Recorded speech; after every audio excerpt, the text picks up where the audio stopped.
On June 15, 1944, a World War II Hellcat fighter plane took off with 23-year-old Navy Ensign Harry Warnke on a training mission.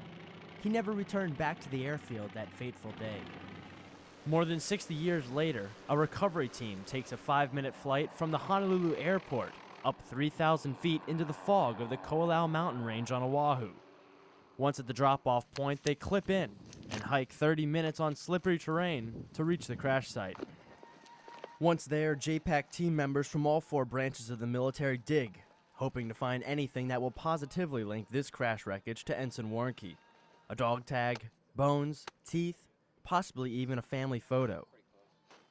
Marine Captain Alexander Vanston is on his first mission with JPAC. The biggest piece of the puzzle is going to be finding the cockpit, and that's where we think we're kind of in that area right here. There's just a lot of dirt to remove so we can get down to it. Teams dig up the mud and wreckage by shovel and hand, battling everyday challenges of the slippery slope and ever-changing weather. 60, 70 degree slopes and putting in a lot of safety lines. Also, as you can tell, the weather, it's been a weather issue back and forth, but we work through it every day and do as much work as we can. Now, during most JPAC missions around the world, team members are able to excavate the site and then sift through the dirt on site looking for any remains that may be found. Well, up here in the Ko'olau Mountains behind me, you can see this site's a little different and a little too muddy to do that. So what team members here have to do is pull tarps around all the dirt, then nets, and then have helicopters come in and sling load the loads all the way to Schofield Barracks here in Hawaii. Here, deep in Army training ground on Schofield Barracks, is where the recovery mission shifts to something else. The operation in back of me is the soil drying and screening operation. The Schofield team receives the packages of mud, spreads it out for drying, then examines it closer.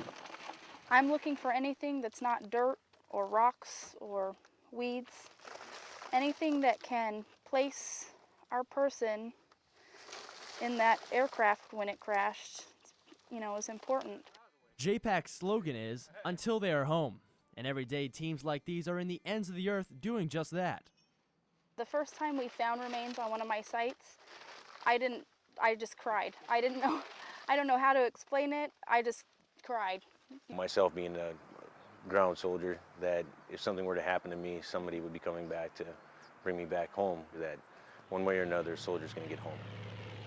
Marine Sergeant Jeremy Vaught on the Ko'olau Mountains after one of America's finest in Hawaii.